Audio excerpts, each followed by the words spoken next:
Philadelphia International Airport does not sleep. It only slows down. At 4:47 in the morning, Terminal B exists in that particular hollow suspension between the last departing red-eye and the first wave of business travelers who will arrive in 2 hours, smelling of hotel soap and carrying coffee they purchased elsewhere, because the airport shops aren't open yet. The fluorescent lights run at full brightness, regardless of the hour, indifferent to the fact that the people beneath them are exhausted or grieving or returning from somewhere they cannot talk about. The cleaning crews move in unhurried loops. The gate agents scroll their phones behind their counters. The security checkpoint is quiet manned, but not pressed. The conveyor belts still, the body scanners idle. This is when Officer Ray Coulter liked it best, not because he preferred quiet. Coulter was not a man built for quiet, not genuinely, but because the empty terminal in the early hours was his in a way that the busy daytime terminal could never quite be. During the day, there were supervisors, visible travelers in clusters, the ambient friction of too many people to manage cleanly. In the early hours, the hierarchy simplified. There were travelers and there were officers, and in Terminal B, in the particular stretch of concourse between gates B18 and B26, Ray Coulter was the officer. The distinction mattered to him in ways he had never examined carefully enough to articulate. He sat in his cruiser near the security checkpoint, the engine running for the heat, his coffee on the dash, where it had been cooling for 40 minutes. 19 years on the Philadelphia Airport Police. 19 years of this terminal, this checkpoint, these gates. His supervisors called him experienced. His performance reviews used words like proactive and detail-oriented and demonstrates initiative in low-traffic patrol environments. 3 commendations on his record framed in his den at home. His wife had put them up. He had let her because they said something he wanted said. What they did not say, what no performance review had ever named directly, was the pattern. It existed clearly enough if you looked at the data, and certain people within the Philadelphia Airport Authority had looked at the data and had filed the data and had allowed the data to be covered by the signature of Deputy Chief Warren Holt on 3 separate occasions over the past 2 years. Holt and Coulter had gone to the same high school in Bucks County. They golfed together on the 3rd Sunday of every month when the weather permitted. These facts appeared nowhere in any official document, which was precisely the point. The pattern was this. Ray Coulter had a habit of finding reasons to stop black men traveling alone through Terminal B, particularly those who presented a certain combination of qualities that Coulter's mind, operating well below the threshold of conscious analysis, flagged as incongruent. A man whose clothing suggested means that Coulter's gut told him didn't fit. A man who was too relaxed in a space where Coulter believed certain men should look more uncertain. A man who carried himself without the particular kind of visible deference that Coulter had come over 19 years to expect and depend on. He was not in his own accounting of himself a prejudiced man. He was experienced. He had instincts. He had been doing this long enough to know what didn't add up. He took a sip of the cold coffee and made a face. His radio crackled a routine call from a colleague at the far end of the terminal about an unattended bag that turned out to be a laptop case whose owner was in the restroom. Coulter let someone else handle it. He was watching something else now. Chief Petty Officer Marcus Delaney moved through Terminal B the way he moved through most environments, with the unhurried, deliberate economy of a man who understood that energy spent on performance was energy unavailable for actual purpose. He was 34 years old. He stood 6 feet 1 inch. He wore his Navy utility uniform, the digital camouflage pattern crisp. Despite the length of the journey, the bronze Trident warfare pin, seated precisely above his left breast pocket, subdued rank insignia on his collar, the specific weight of a man who had not had more than 4 consecutive hours of sleep in the past 72. He carried a single green duffel worn at the handles from use rather than neglect. He had been in the Horn of Africa for 27 days. The nature of what he had done there was classified at a level that meant he had not discussed it with anyone outside the team, and would not, and had made his peace with that reality years ago, in the way that men in his position made peace with most things, by accepting it as the cost of the work, and refusing to spend energy resenting the price. He found an empty seat at Gate B22, set his duffel between his feet where he could feel it against his ankles, leaned his head back against the wall, and closed his eyes. He thought about Amara. She was 7 years old, and she had her mother's eyes and his grandmother's stubbornness. And the last time he had called home from a satellite phone in a location he could not name. She had told him with great seriousness that she had decided she wanted to be a marine biologist, or possibly a veterinarian, or possibly both, and that she had looked it up, and you could actually do both if you were organized about it. He had told her he believed her completely. He had meant it. She was the most organized person he had ever met, and he had spent 11 years operating alongside some of the most disciplined human beings on Earth. 11 years in the teams, 2 silver stars, 1 commendation he would never be able to discuss in any public forum for the remainder of his life.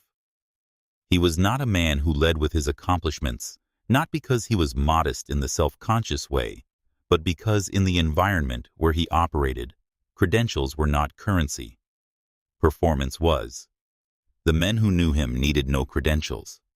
The men who didn't know him didn't need them either, because the interaction was unlikely to last long enough for it to matter. He had not anticipated this interaction. From across the terminal, Ray Coulter looked at the man at Gate B22 and felt the familiar tightening in his jaw. The uniform registered he processed the camouflage pattern, the insignia, but something else registered before any of that completed its circuit. Something that operated faster than conscious analysis and dressed itself up in the language of instinct and experience to avoid being recognized for what it actually was. The man was too relaxed. The duffel was too worn, which meant either it was old or it had been used hard, and either way, that raised questions. The uniform looked right, but Coulter had seen people buy uniforms online. He had seen fake IDs that were better than he would have expected. He had seen stolen valor cases, not many, but enough to establish the concept as a legitimate lens through which to view any situation he chose to view it through. He set down the coffee. He got out of the cruiser. He walked toward Gate B22 with the slow, proprietary stride of a man who had already written the ending of a story he hadn't bothered to read yet. Coulter stopped 3 feet from the bench. He rocked slightly on his heels, thumbs hooked into his belt, and looked down at the man with the particular posture of an officer who understood that physical positioning was its own form of authority. He let the silence stretch. This was a technique he had refined over 19 years, the deliberate pause before the first word, the invitation for the other person to fill the quiet with something nervous and revealing. Most people filled it. The nervous ones filled it immediately. Marcus Delaney opened his eyes and looked up at him and said nothing. He did not look startled. He did not look guilty. He did not look apologetic. He looked at Coulter with the calm, assessing directness of a man who had spent over a decade reading rooms far more complex than this one, and whose baseline expression for any situation, until proven otherwise, was patient professional attention. Coulter did not like it. "Hey," he said, "this your bag?" "It is," Marcus said. "You military?" The question was given the uniform objectively absurd. Marcus registered that it was absurd without allowing any awareness of the absurdity to show on his face. "Navy," he said. "Chief Petty Officer Marcus Delaney." Something moved behind Coulter's eyes at the name. Not recognition, not reassessment. It was closer to what happened when a man who had made a decision encountered information that required him to either revise the decision or reframe the information. Coulter reframed. "Got some ID on you." Marcus reached slowly and deliberately into his breast pocket. The deliberateness was intentional. He was aware with the precise situational awareness of a man trained to track multiple variables simultaneously, that every gesture he made was being cataloged by someone looking for a reason. He produced his common access card and held it out between two fingers. Coulter took it. He looked at it for longer than was necessary, turning it over, tilting it under the fluorescent light, performing the examination with the thoroughness of someone who had already reached a conclusion and was now constructing the justification around it. Then he looked back at Marcus, and his expression had shifted from performative authority into something flatter and more certain. "Where'd you get this?" The question fell into the quiet terminal, like something dropped into still water. Marcus held the man's gaze with an expression that contained no anger, no fear, and no particular surprise. "It was issued to me," he said, "by the United States Navy." "These can be faked," Coulter said. His voice had acquired a new texture, the tone of a man who had already decided and was building the paperwork around his conclusion. "I've seen it before. Guys buy the uniform online, get a decent fake ID printed, walk around collecting thank yous and free meals. It's called stolen valor. Federal offense." The words hung in the air. The fluorescent lights hummed. Somewhere down the concourse, a gate agent's radio murmured a flight announcement for a departure that would not concern either of them. A few early travelers had drifted through the concourse in the past several minutes and slowed almost imperceptibly, catching the energy of the exchange without fully understanding it. Marcus did not respond immediately. He had learned in rooms far more dangerous than this one, with men far more genuinely threatening than this one, that the first word spoken after an accusation carried disproportionate weight, and that the choice of that word mattered more than almost anything else he could do in that moment. He chose it carefully. "My orders are in the front pocket of that bag," he said.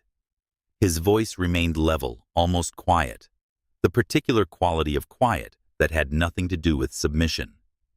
"My deployment papers, my travel voucher, my military email on my phone. I can show you all of it. I'm going to need to search that bag." "That bag contains federal property," Marcus said with the same unvarying calm. "You don't have jurisdiction over federal military equipment." Something flickered across Coulter's face. Not doubt, because Coulter had moved well past the range where doubt was available to him, but irritation. The particular irritation of a man who expected to be surrendered to and was being navigated around instead. He took a step closer. His posture shifted in the way men shifted when they felt their authority being managed rather than obeyed. "I have jurisdiction over this entire terminal," he said. "And right now, I have reasonable suspicion that this ID is fraudulent and that uniform isn't yours.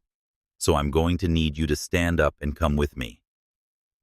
"I'm not going to do that," Marcus said. Not aggressively, not defiantly. Factually, the way a man stated a coordinate or a barometric reading. Information delivered without emotional loading, because emotional loading would only reduce the accuracy of what was being communicated. "I've presented valid military identification. I've offered to show you my orders and my travel documentation. I have not given you probable cause, and you do not have statutory authority over federal military personnel traveling on official orders." He paused for exactly one beat. "I'm not going to stand up." For a moment, Coulter simply stared at him. And in that moment, something shifted in the officer's expression, the last thin pretense of procedural legitimacy folding itself up quietly and stepping aside to make room for something rawer and considerably less professional. His hand moved from his belt to his radio, then back. He looked around the terminal, once a quick, almost involuntary survey, and then his hand moved to his cuffs. "Last chance," Coulter said. Marcus looked at the handcuffs. Then he looked back up at the officer, and his expression in that moment was not fear, not anger, not desperation. It was something closer to sorrow, the particular exhausted sorrow of a man who had given 11 years and portions of himself he would never fully recover to a country, and was now sitting in one of that country's airports being told without a single explicit word of it being spoken aloud exactly what that country thought of him, when the uniform wasn't sufficient evidence. He stood up slowly. He put his hands out and said nothing, because there was nothing left to say, and because somewhere in the disciplined, tactical part of his mind that never fully went offline, regardless of the environment or the hour, or the level of humiliation currently in progress, he already understood that this moment was not where this ended. Coulter moved quickly, the way men moved when they wanted the physical act to outpace any further argument. He grabbed Marcus's left wrist, spun him toward the bench with considerably more force than the situation required, and snapped the first cuff on with the practiced efficiency of someone who had done this many times and found a particular satisfaction in the sound it made. The metal was cold against Marcus's skin. The click was loud in the quiet terminal. Coulter threaded the chain through the steel armrest of the Gate B22 bench and locked the second cuff around Marcus's right wrist, leaving him seated, arms pulled slightly forward, tethered to the furniture, like something that needed to be contained. Marcus sat with his spine straight and his chin level. He did not wince. He did not pull against the restraints. He did not say a word. He did not allow a single muscle in his face to betray the thing happening in his chest, which was not fear and was not rage, but was something that occupied the space between them and was in certain respects more difficult to manage than either. This was the discipline. The one that people outside the teams never fully understood, because they tended to focus on the physical elements, the training evolutions, the weapons, proficiency, the capacity to operate for 72 hours without sleep in terrain that had no sympathy for human limitation. Those things were real and they mattered, but they were not the deepest thing. The deepest thing was this: the ability to sit perfectly still inside a situation designed to humiliate you, to strip you of visible reaction, to reduce you in the eyes of anyone watching, and to not allow a single cell of your body to betray what was happening underneath. Marcus had been trained to withstand interrogation. He had been trained to maintain cognitive function and behavioral discipline under conditions that would reduce most people to something unrecognizable. A pair of handcuffs applied in a Philadelphia airport by a man whose career had never once intersected with anything genuinely dangerous was not going to be the thing that broke his bearing. But that did not mean he didn't feel it. He felt the cold metal against his wrists. He felt the eyes of the travelers who had stopped moving and were now standing at a cautious distance along the concourse, watching with the uncomfortable stillness of people who had recognized that something wrong was happening and hadn't yet decided what to do about it.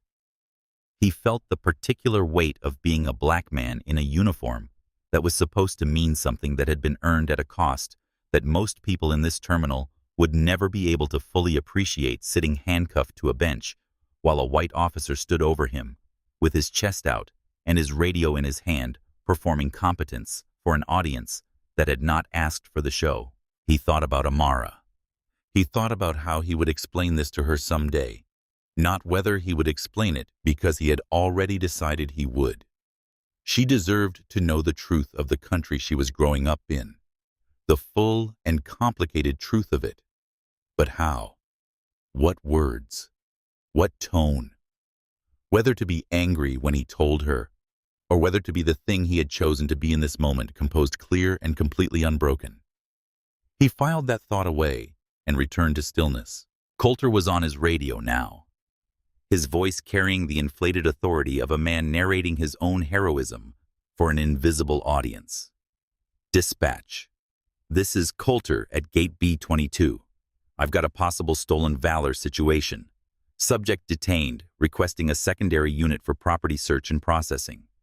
He glanced down at Marcus as he said it, and there was something in that glance, a small, satisfied flicker, the particular look of a man who had gotten what he came for, that communicated more about Ray Coulter than anything else that had happened in the last 15 minutes. 3 travelers had coalesced at the edge of the gate area. A middle-aged woman in scrubs, her coffee cup held forgotten at her side. eyes moving between the handcuffs and the officer with the focused attention of someone cataloging details. An older black man in a business suit, gripping the handle of his carry-on with white knuckles, his jaw set, watching Coulter with an expression that was equal parts disbelief and fury. And a gate agent in a blue airport vest, young woman early 20s, who had stepped forward once, stopped, and then stepped forward again, her face uncertain. 2 phones were already up, not performing for social media, documenting the way people documented things they understood to be significant before they fully understood why. Coulter, energized by the small audience and his own certainty, called in a second unit, and then allowed himself in the private theater of his own mind to begin composing the story. He would tell it in the break room. He would tell it to Holt over the phone later this morning.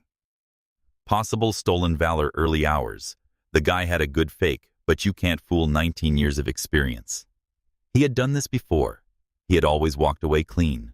The reason he had always walked away clean had a name: Deputy Chief Warren Holt. Holt had been in his current position for 6 years, had been in the airport authority system for 14, and had developed over that time a reliable institutional instinct for which complaints were worth the administrative overhead of a formal review, and which were not. 3 times in the past 2 years, complaints had been filed against Coulter by travelers who described encounters with troubling similarities to the one now unfolding at Gate B22. 3 times those complaints had crossed Holt's desk. 3 times they had emerged from that desk, stamped with language that effectively closed them insufficient evidence to support a pattern or officer conduct consistent with terminal security protocols. Or in one case, nothing at all. The complaint had simply been filed, and nothing had followed. Coulter knew about the complaints in the abstract way that a man knew about things that had been handled on his behalf. He did not dwell on them. They were confirmation of what he already believed, that his judgment was sound, and that the institution supported it. A second officer arrived at the gate, younger, maybe 5 years, on the force, visibly uncertain in the way that junior officers were uncertain around Coulter, which was to say they read his certainty as authority and defaulted to it. The younger officer looked at Marcus in the handcuffs, looked at Coulter, and said nothing. He stood where he was told to stand. Coulter moved towards the duffel bag. He crouched, reached for the front zipper, his hand almost closing around it, and then Marcus's voice came level and precise, citing the federal statute governing jurisdiction over military property in transit. The exact statute, the correct citation, the kind of thing a man knew because he had been briefed on his rights by a military lawyer before departing on every deployment for the past 11 years. Coulter's hand retreated from the bag. He covered the retreat with posture, straightening, adjusting his belt, squaring his shoulders. But the retreat had happened, and the small crowd at the edge of the gate area had seen it, and one of the phones tracked the movement. He stood over the bench with his chest out and his radio in his hand. He was by any external measure completely in control of this situation.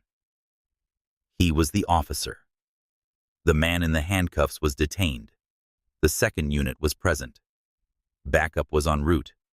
He was in his own accounting of this moment exactly where he was supposed to be. He did not hear the doors at Gate B20 open.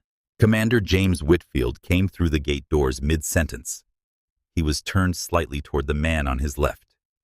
Senior Chief Leon Graves, compact and iron-built, from a small town outside Baton Rouge, Louisiana. A man with the deceptive stillness of someone perpetually calculating angles, and he was saying something about the transport schedule and the debrief timeline, a logistical conversation they had been having in pieces for the past 40 minutes on the walk through the connection. He was 47 years old, 22 years in naval special warfare, silver at his temples that had arrived early and settled permanently, the kind of gray that had everything to do with what a man had survived, and nothing to do with vanity. He wore his uniform with the quiet authority of a man who had never once in his life needed it to speak for him, because he had always been more than capable of speaking for himself. He was not a tall man, 5'11", medium build, but he occupied space in a way that had nothing to do with physical dimensions, and everything to do with the particular quality of command presence that could not be trained into a person, only developed through the specific crucible of repeated high-stakes consequence. His eyes moved down the concourse in the automatic habitual threat assessment sweep that had not fully switched off in 22 years, that ran continuously, the way breathing ran continuously, below conscious instruction, responsive to input, that bypassed the ordinary civilian filtering process, that told most people what in their environment was worth attending to and what was not. He stopped walking, not dramatically, not with any visible alarm. He simply stopped the way a targeting system stops when it acquires completely without residual momentum, without the half-step of hesitation that stopped most people, because most people's bodies had to catch up to their minds. Whitfield's body and his mind stopped at the same instant, and his eyes locked onto the bench at Gate B22 with the absolute unblinking focus of a man who had just processed something that required his complete and undivided attention. Graves stopped half a step later following Whitfield's sightline and went very still. Marcus Delaney, utility uniform, green duffel on the floor beside the bench, wrists cuffed to the steel armrest. An airport officer standing over him with a radio in one hand and his chest inflated with the particular posture of a man who believed he had just made the arrest of his career. Neither man said anything for exactly 2 seconds. Then Graves said very quietly and with perfect calm, "That man has no idea." Whitfield was already moving. His stride did not accelerate into urgency. Urgency was for people who had not yet learned the difference between speed and efficiency, and Whitfield had learned that difference in places that punish the confusion. His stride simply became purposeful in the particular way that cleared space, without demanding it, that parted ambient crowds not through aggression, but through the sheer undeniable communication of intent. People moved without knowing why they had moved, until after they had already done it. Graves fell in beside him. Behind them, the 3 operators who had come through the gate in the first group adjusted their course without a word being exchanged. Petty Officer First Class Darnell Cross, a breacher from Memphis, whose hands looked like they had been designed by someone with a very specific purpose in mind. Petty Officer Second Class Tomas Reyes, the team's senior sniper, who moved with the particular conserved energy of someone who spent most of his professional life waiting for exactly the right moment. And Chief Petty Officer Aaron DeWitt, the team's senior medic, who noticed everything in any given environment within approximately 30 seconds of entering it and forgot nothing he had noticed. They adjusted without instruction because they had been operating together long enough that the communication happened below language. Whitfield's course change was a sentence. They had read it. Marcus heard them before he saw them. He recognized the cadence, not the number of footsteps, not the specific individuals, but the quality of the approach, the particular, unhurried collective weight of men moving with shared purpose toward a fixed point.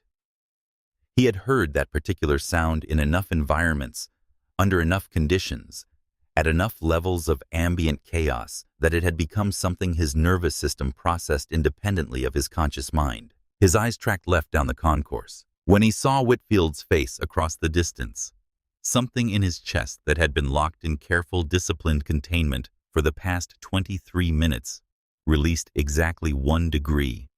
Not relief, not yet, not completely, but recognition. The specific bone-deep recognition of a man who has just seen his people. He did not call out. He did not gesture. He simply held Whitfield's gaze across the distance, and in that look passed everything that needed to be passed. The situation, the status, the instruction to stay measured, communicated in the way that men communicated when words were either unavailable or inadvisable. Whitfield received it. He gave the smallest possible nod. Coulter had his back partially turned, still on his radio, still narrating his own importance to dispatch, when the gate agent in the blue vest, who had been watching the approaching group with progressively widening eyes, took an involuntary step backward. The older black man in the business suit, who had been standing rigid with barely contained outrage for the better part of half an hour, exhaled audibly, something loosening in his posture, as if he had been waiting for exactly this without knowing it until now. Coulter registered the shift in the ambient energy of the terminal, the way all bullies eventually registered it too late and with the wrong instincts. He turned. He saw Whitfield first, then Graves, then the three operators behind them. His radio hand lowered an involuntary response, the body processing information that the mind had not yet finished forming its denial around. He turned slightly to face the approaching group, recalibrating his posture, reaching for the procedural scaffolding that had reliably supported him through 19 years of situations he had manufactured and controlled. Whitfield stopped 6 feet from the bench. He looked at Marcus. He looked at the handcuffs. He looked at the duffel bag, undisturbed on the floor where Marcus had set it. He took in the careful, controlled composure of a man who had been sitting in restraints for the better part of 30 minutes and had not once lost his bearing. And then he looked at Officer Ray Coulter, and his expression in that moment was not anger. Anger would have been easier to dismiss, easier to frame as emotional instability, easier to write up as a civilian overreaction to routine security procedure. It was assessment, cold, total, and completely without mercy. "Who are you?" Whitfield said, and it was not phrased as a question. "And what do you think you're doing to my operator?" Coulter opened his mouth.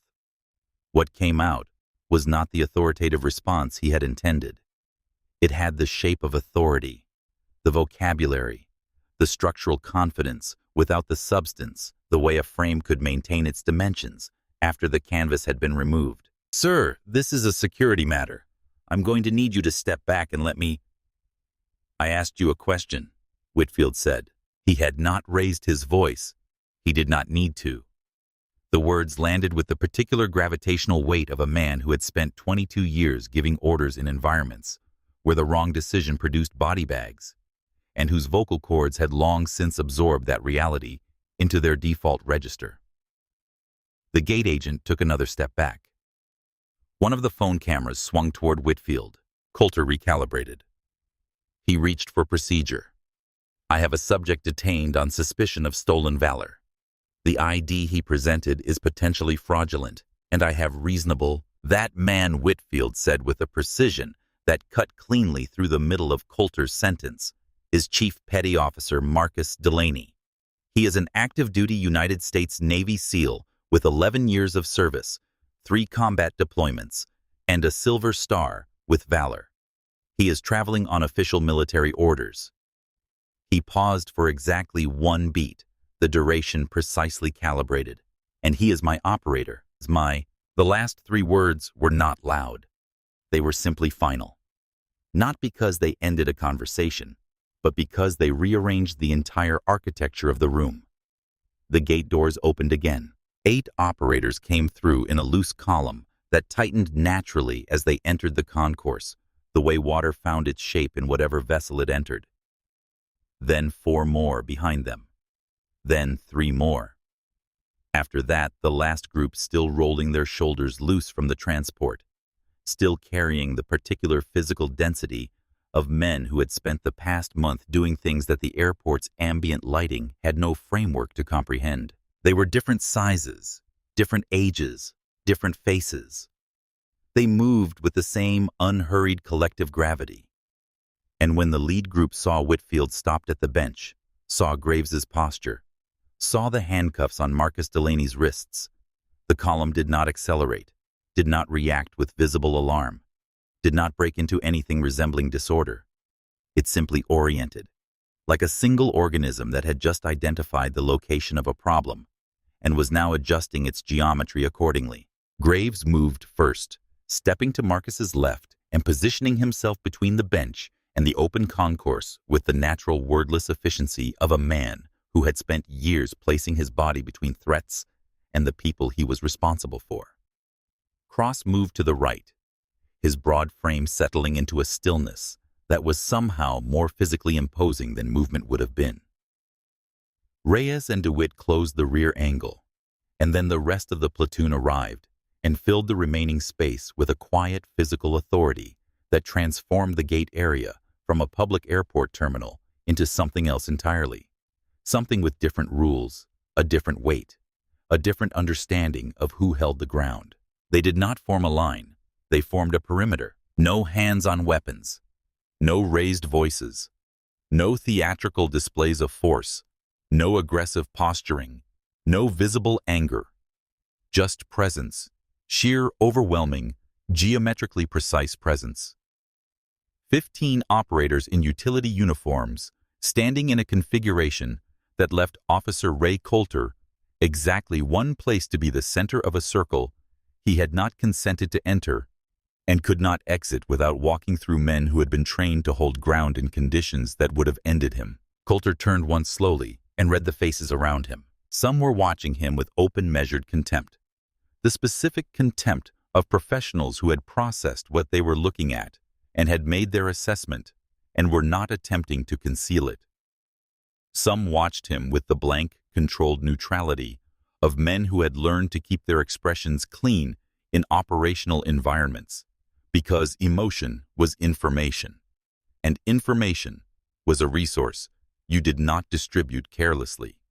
And on 2 or 3 faces, DeWitt's notably and a younger operator near the back, whose name Coulter would never know, there was the particular quiet fury of men who had arrived too late to prevent something, and were now doing the precise cold arithmetic of what came next. None of them said a word. The silence was enormous in a way that silence in a public space almost never was. It pressed. It had weight. It communicated things that would have required paragraphs to say less effectively. The crowd of onlookers had grown considerably, not a mob, not a confrontation, but a dense, hushed accumulation of people who had sensed that something significant was happening and found themselves unable to simply walk past it. The gate agent in the blue vest had been joined by a second airport employee, both standing well back, both with phones out, now not for social media, but with the instinctive impulse of people documenting something they understood to be important, before they fully understood why. The older black man in the business suit had not moved from his position. He was breathing slowly and watching Coulter with an expression that had moved past anger into something more permanent and more diagnostic. A pilot in uniform had stopped mid-stride 20 feet away and was watching Whitfield with the grim recognition of a man who had seen enough of the world to know what he was looking at. Coulter's radio crackled twice. He did not answer it. The silence of that non-answer communicated more about the state of his cognition than anything he could have said. He was no longer operating procedurally. He was operating on adrenaline and instinct, and 19 years of accumulated certainty, and all 3 were failing him simultaneously. Whitfield produced his military ID from his breast pocket, with the unhurried deliberateness of a man who had never once in his life needed a prop to establish who he was, but understood that what was about to happen needed to be documented correctly from the first word. He held it where Coulter could read it clearly. He did not hand it over. Lieutenant Commander James Whitfield, United States Navy Special Warfare Command. He let that sit for exactly 1 second. You are currently holding one of my operators in unauthorized restraints while he travels on federal military orders.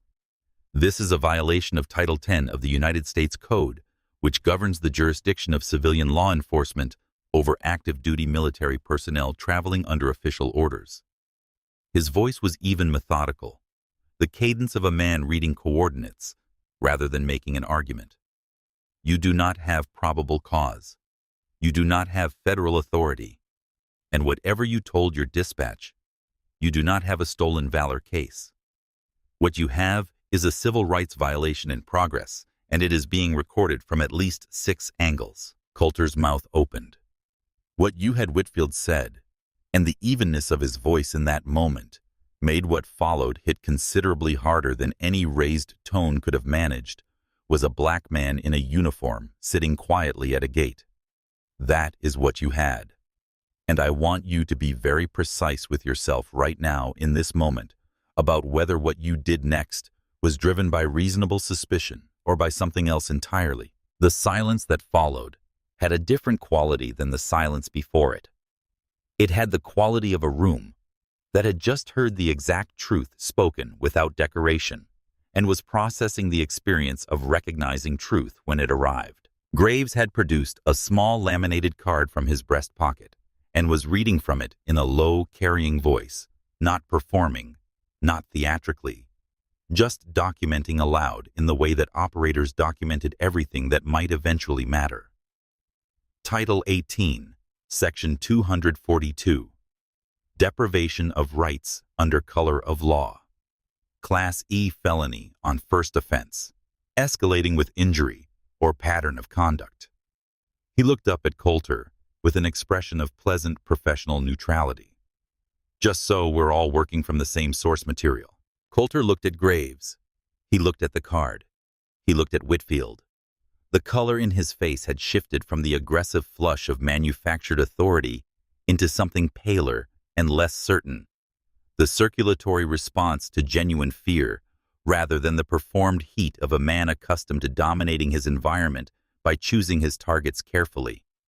I was following procedure, Coulter said. The words came out smaller than he had intended. They had the shape of a defense, without the conviction that made a defense worth presenting. Your procedure, Whitfield said, does not supersede federal law. Your jurisdiction in this terminal is concurrent with federal jurisdiction. It is not superior to it. You cannot detain, search, or compel a federal military employee traveling under official orders without probable cause that meets federal standards. A uniform and a military ID that you personally decided looked suspicious does not meet that standard. He tilted his head slightly. Your department's legal counsel is going to tell you the exact same thing probably within the hour. Whitfield produced his phone. He dialed without breaking eye contact. The call connected in 2 rings. This is Commander James Whitfield, Naval Special Warfare Command. I need a federal marshal and military police at Gate B22, Philadelphia International Terminal B. I have an active duty SEAL operator in unauthorized civilian detention on official travel orders. Yes. Now. Thank you. He ended the call. He returned the phone to his pocket. Marshals will be here in approximately 10 minutes, Whitfield said. I would strongly suggest you use that time to remove those handcuffs and think very carefully about whether you have anything to say that begins with an apology. Coulter stood there for 4 more seconds. 4 seconds of a man running an internal calculation that had no favorable outcome available in any direction, looking at a circle of operators who had collectively survived things. He had no reference point to imagine and understanding for the first time, with the full and devastating clarity of a man who has just run out of road understanding what he had done and what it was going to cost him. Then, with hands that were no longer entirely steady, he reached for his keys. The handcuffs came off with the same metallic click they had gone on with. The sound was identical. The meaning was the inverse of everything it had been 32 minutes ago. DeWitt was there before Coulter had fully stepped back, crouching in front of Marcus with a small flashlight and steady professional hands, examining both wrists with the focused efficiency of a man who had performed medical assessments in conditions that made a fluorescent terminal look like a surgical suite. He photographed each wrist from 3 angles. He noted the time aloud twice. He documented the faint red impressions the restraints had left against Marcus's skin in a voice so calm and precise that it already sounded like testimony, because it was. Marcus rolled his wrists once slowly and said nothing.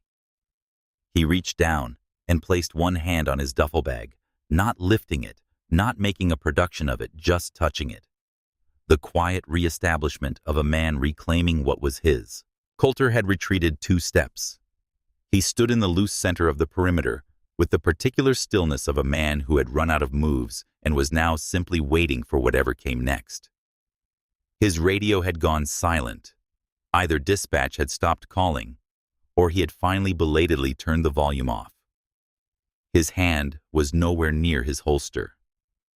The aggressive physical architecture of his posture, from earlier the puffed chest, the proprietary stance, the physical language of a man who believed the ground belonged to him, had collapsed inward, leaving something smaller and considerably less certain in its place. He did not have to wait long. They heard them before they saw them. Not footsteps this time, but the specific frequency of institutional urgency.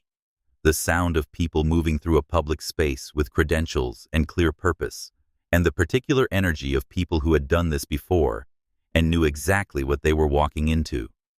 The crowd along the concourse edge parted without being asked, and 4 figures came through the gap with the kind of coordinated no-nonsense momentum that immediately reordered the hierarchy of every room they entered. 2 federal marshals in plainclothes badges visible on their belts moved with the compact efficiency of people who had responded to enough calls to have stopped performing urgency and had learned simply to embody it.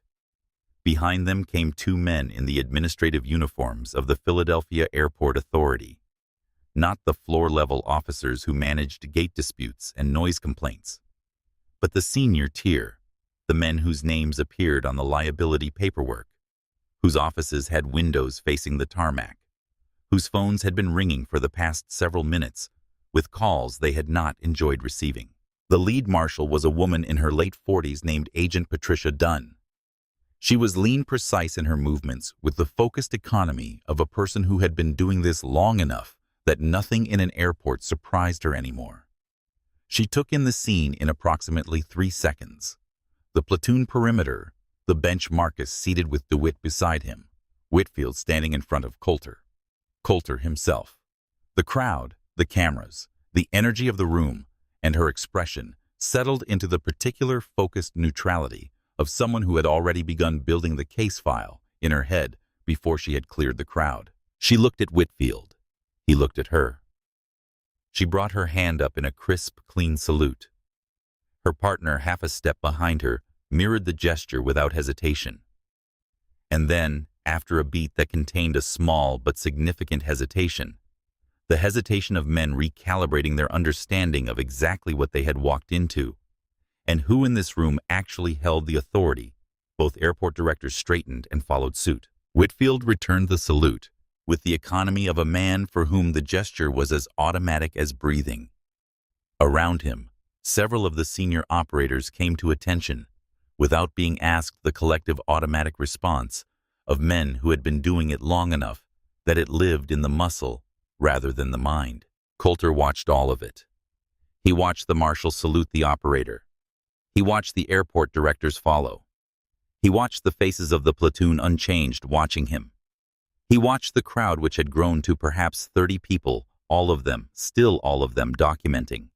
And something in his face, some final remnant of the certainty that had brought him to this bench at 4:47 in the morning, went away and did not come back. Dunn crossed the perimeter without acknowledging Coulter and stopped in front of Marcus. "Chief Petty Officer Delaney," she said. "I'm Federal Marshal Patricia Dunn. Are you injured?" "No, ma'am," Marcus said. "Do you require medical attention?" "No, ma'am." She nodded once, the precise acknowledgement of a professional registering information, and then turned and looked at Coulter for the first time since entering the gate area. She looked at him the way professionals looked at problems, not with contempt, not with satisfaction, but with the clean administrative clarity of someone identifying what needed to be processed and in what order. "Officer Coulter," she said. "Badge and weapon, please." Gerald Marsh, Senior Airport Authority Director, 11 years in the role, a man who had navigated every category of airport crisis except this one, stepped forward before Coulter could respond. His voice was tight and controlled in the specific register of a man managing institutional catastrophe in real time, consciously moderating his tone because he was aware that everything said in the next 30 seconds was being recorded from multiple angles. "Officer Coulter, you are hereby suspended pending federal review.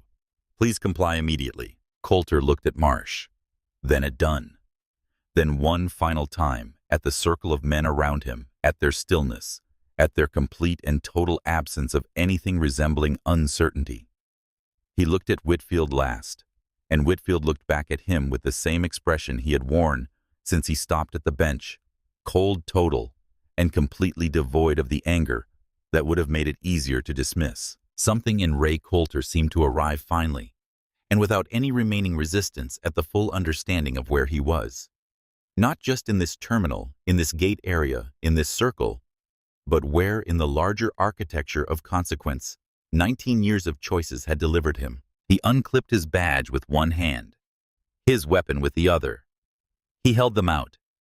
His hands were steady now, which was somehow worse than if they had been shaking the steadiness of a man who had moved past the range where trembling was available to him, into the territory where the body simply executed what the mind had accepted. Dunn took the weapon. She handed it to her partner without looking away from Coulter. She handed the badge to Marsh, who received it with the expression of a man holding something that had just cost him enormously, not personally exactly, but institutionally, which in his position amounted to the same thing. The second marshal moved behind Coulter. The handcuffs produced the same sound they always produced, the small mechanical click of a ratchet, engaging cold metal, closing the particular finality of restraint applied. Coulter absorbed the sound, without visible reaction.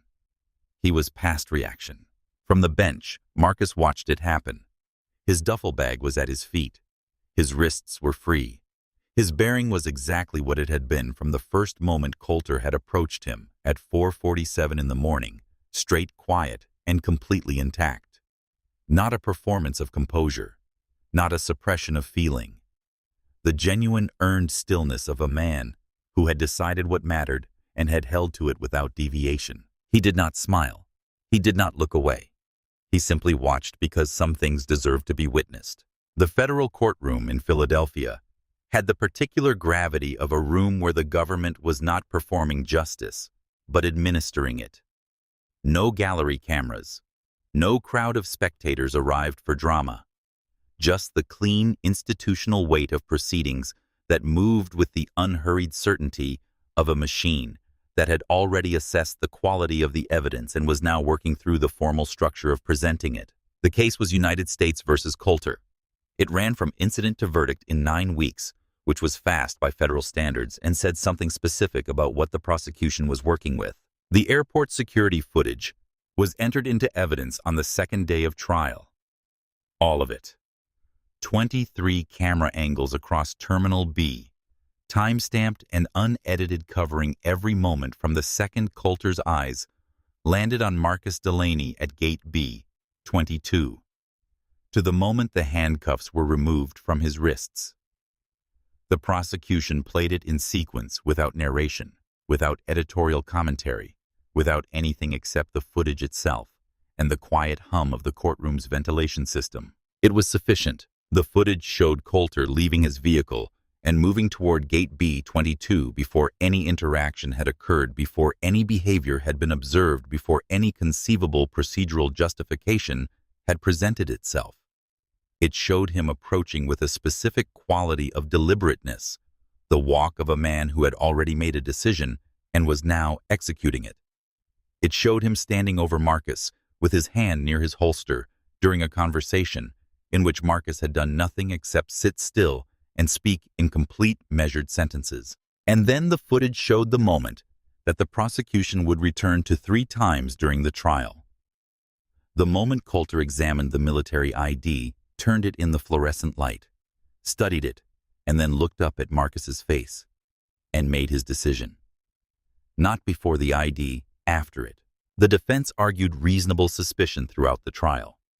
The footage made that argument very difficult to sustain because reasonable suspicion, by definition, required that the suspicion precede the decision. The footage established clearly which came first. Whitfield testified on the 4th day. He took the stand in his dress uniform, his decorations in their precise rows, his posture identical whether he was standing in a combat briefing room or a federal courtroom, completely without performance, completely without effect, and therefore completely devastating to anything that tried to stand against it. He answered every question with the same measured precision he brought to operational debriefs, providing dates, time-specific regulatory citations, and a chronological account of events so detailed and internally consistent that the defense attorney's cross-examination lasted 11 minutes before quietly running out of productive ground to cover. Graves testified after him, then Cross, then DeWitt, who submitted his photographic documentation of Marcus's wrists as Exhibit 12 and walked the jury through each image with the clinical specificity of a man trained to observe and record things that other people missed. The contusion patterns consistent with restraint applied with excessive force, the pressure marks whose geometry matched the specific dimensions of the cuffs. Coulter had used the timestamps, placing the photographs within 3 minutes of the restraints being removed. The jury looked at those photographs for a long time. Marcus testified last. He wore his dress uniform. He sat in the witness chair with his hands folded on the railing, his posture exactly what it had been at Gate B22, in the terminal in the 32 minutes of restraint, in every moment of this entire proceeding, from beginning to the present one. Straight, quiet, completely intact, completely. He answered every question in the same level, unhurried voice he had used in the terminal. The voice that had nothing to prove and nothing to conceal, and was therefore the most credible sound in the room. He described the approach, the timing, the 3 feet of distance, the rocking on the heels, the deliberate silence before the first question. He described the questions one by one, and his answers to each, and the escalation from performative procedure into something that had stopped being about procedure. He described the moment the handcuffs went on, the force used, the cold metal, the click. He described what he had felt. He did it without embellishment, without visible anger, without the kind of emotional performance that defense attorneys characterized as bias or instability. He described it the way he would describe a mission debrief, factually, sequentially, with the particular authority of a man who had been present for every moment of what he was recounting and had retained every detail with the precise fidelity of someone trained to notice and remember. When the defense attorney rose for cross-examination, he attempted a reframing. Marcus had been uncooperative. Marcus had refused to comply with a lawful request. Marcus had, through his refusal, escalated a routine security interaction into a confrontation that could have been avoided. The implication was that whatever followed was at some level the result of Marcus's choices rather than Coulter's. Marcus listened to the question with the same patient, unvarying attention he brought to everything. Then he said, "I cited the federal statute governing civilian law enforcement authority over military personnel traveling on official orders. That statute is not a refusal. It is the law. An officer who responds to a citizen knowing the law by escalating to physical restraint is not responding to provocation. He is responding to information he found inconvenient." He paused for exactly 1 beat. "I did not escalate the situation. I accurately described it." The defense attorney did not follow up on that line. When the prosecution asked how he had remained so composed during the detention, Marcus was quiet for a moment. The courtroom was quiet with him. Then he said, "Because I knew that how I behaved in that moment was going to matter more than what was being done to me. And because I've been in situations where losing your composure gets people killed. This wasn't one of those situations. But the discipline doesn't turn off." The jury did not look away from him once. At the defense table, Ray Coulter stared at his hands throughout Marcus's testimony. He did not look up. He did not look at Marcus, not once, from the moment Marcus took the witness stand to the moment he stepped down. He stared at the table in front of him with the focused inward blankness of a man who had decided that the most he could manage in this room at this point was to simply endure it. The jury was out for 3 hours and 40 minutes. Guilty. On all counts. Deprivation of rights under color of law. Civil rights violation under color of authority. Conduct unbecoming a law enforcement officer. The verdict arrived with the clean, unambiguous finality of a decision that had not required significant deliberation, which was itself a statement about the quality of the evidence and the clarity of what had been done. The sentencing hearing had a different atmosphere than the trial. It lacked the sharp procedural urgency of the evidence phase, the almost electric tension of the footage playing in the dim courtroom, the surgical precision of the testimony. Instead, the room had settled into something heavier and more permanent. The cold, inescapable gravity of a moment that was not about establishing facts, but about assigning their weight. Judge Carolyn Mays had been appointed to the federal bench specifically for cases of this nature. Public corruption, civil rights abuse, the particular category of harm that occurred when the power of official authority was turned against the people it existed to protect. She viewed a corrupt badge not merely as a crime, but as a fundamental betrayal of the compact between government and citizen, and her sentencing record in such cases reflected that view without ambiguity. She sat high behind the polished mahogany bench, her eyes moving over the defense table with the steady measuring attention of a woman who had seen many men stand in Coulter's position and had never once found the experience routine. Coulter was ordered to stand. He no longer looked like the man who had swaggered out of his cruiser at 4:47 in the morning in Terminal B, with his chest out and his certainty intact. He had lost weight. His posture had collapsed into something uncertain and effortful, as if maintaining vertical alignment required continuous conscious attention. His jaw worked silently. His hands at his sides were still. Judge Mays addressed him directly, and her voice carried through the high-ceilinged room with the particular clarity of someone who intended to be heard and understood completely. "You were given a badge," she said. "You were given it as an instrument of protection, a tool meant to shield and serve the people of this city without qualification and without exception. You chose instead to use it as a tool of selective domination. You looked at a man who had given 11 years to the defense of this country, who was sitting quietly in an airport terminal, who presented his credentials, who cited the law accurately and without aggression, who offered you every available avenue to perform your job honestly, and you chose not to take any of them. You looked at him and made a different choice. And I want you to be clear, standing in this courtroom, that the record of this proceeding will reflect exactly what that choice was and what it was based on." Coulter's eyes were fixed on a point somewhere below the judge's bench. A single tear tracked down his left cheek. He did not wipe it. The sentence, 26 months federal custody, to be followed by 3 years of supervised release. Permanent revocation of his law enforcement certification in the Commonwealth of Pennsylvania. Mandatory enrollment in a federal civil rights restitution program. A federal civil judgment attached to his professional record through every background check for the remainder of his working life. He would never carry a badge again. And then, Judge Mays addressed one additional matter. Deputy Chief Warren Holt, whose name had surfaced during federal discovery as the official who had closed 3 prior complaints against Coulter, without adequate investigation complaints, that had they been properly processed, might have altered the events of the morning at Terminal B, had been simultaneously indicted on federal obstruction charges. The indictment had been filed that morning. His attorney had been notified. His position within the Philadelphia Airport Authority had been suspended pending the proceedings. The trap had not closed around one man. It had closed around the architecture that had protected him.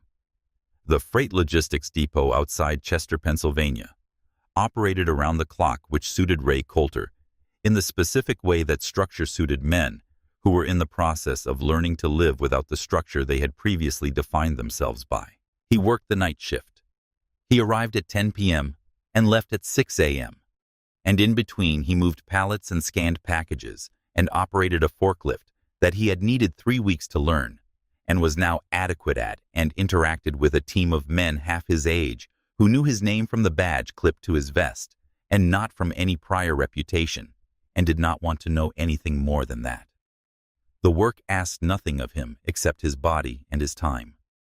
It had clear beginnings and clear endings, and no moral complexity whatsoever. No discretion required, no judgment, called upon no authority to exercise or abuse.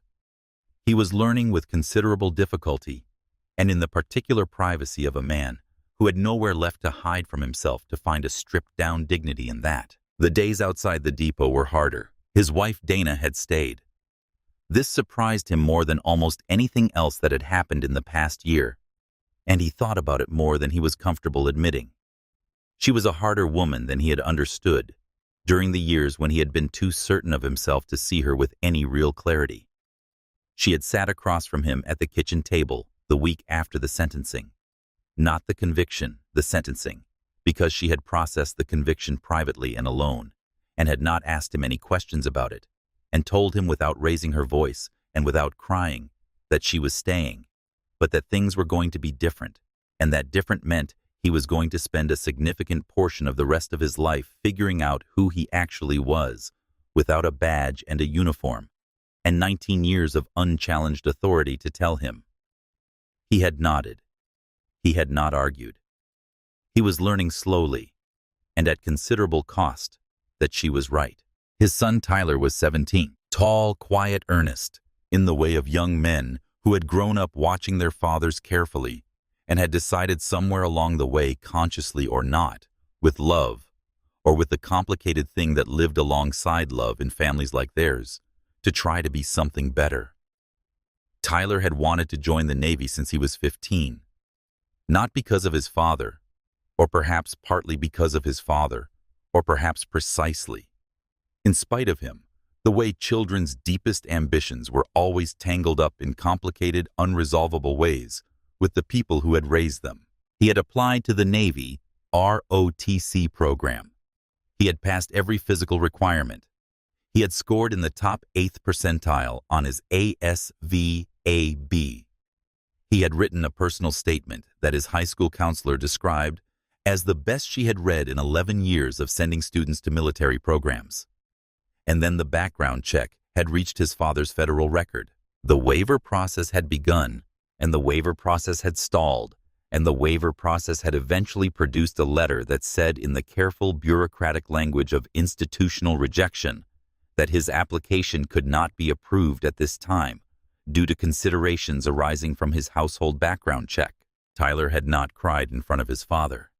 He had gone to his room and closed the door, and the sound of that door closing had been the worst sound Ray Coulter had heard since the judge's gavel, and the silence on the other side of it had been worse than the sound.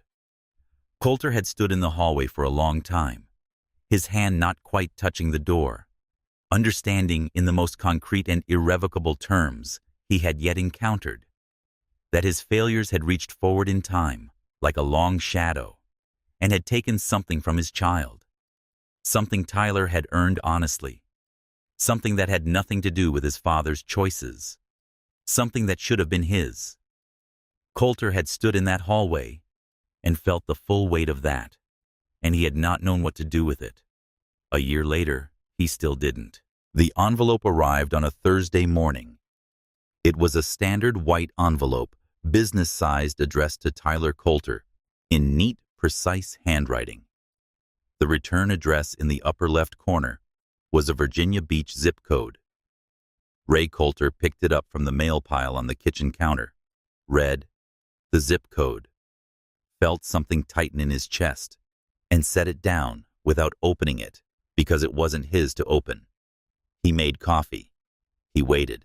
Tyler came downstairs at 8:15, still in the gray sweatshirt he slept in, his hair uncombed, moving with the automatic morning economy of a teenager who had not yet fully committed to being awake.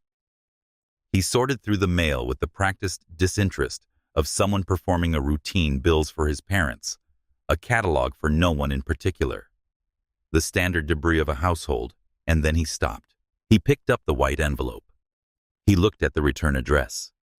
His face went through something, a small, quick sequence of expressions that Coulter, watching from across the kitchen with his coffee mug held in both hands, couldn't fully read. Then Tyler sat down at the kitchen table and opened it. Coulter watched his son read.